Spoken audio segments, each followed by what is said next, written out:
Пред се е културата. Точно. Ова е изрека на еден познат кинески поглавар и политичар Конг Минг и јас со неја многу се согласувам. Навистина, пред се е културата.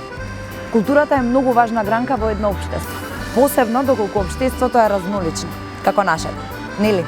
Но денеска нема да зборувам за културата, туку ќе зборувам за луѓето што неумерно ја градат културата, а тоа се културните работници.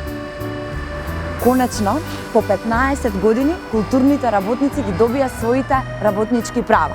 Потпишан е колективниот договор за културни работници. На крајот на 2019 се случи и тоа. Синдикатот на културни работници, Синдикатот на културата и Министерство за култура го потпиша колективниот договор. Браво! Ова е една од најмаркантните вести за 2019 година. Со ова, работниците во културата ќе имаат еднакви права.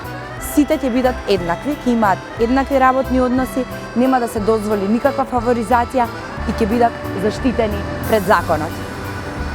Важно е да се каже дека ова може би е мал чекор, но гледајќи перспективно и гледајќи ја целата слика, можеме да кажеме дека ова е почеток на градење на една нова и поинаква културна матрица.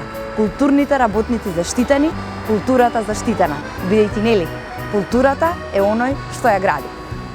Ваквиот колективен договор ќе придонесе до правично групирање на работните места, целосна заштита на културните работници, покачување на нивната плата, не селекција и не фаворизирање на културните работници.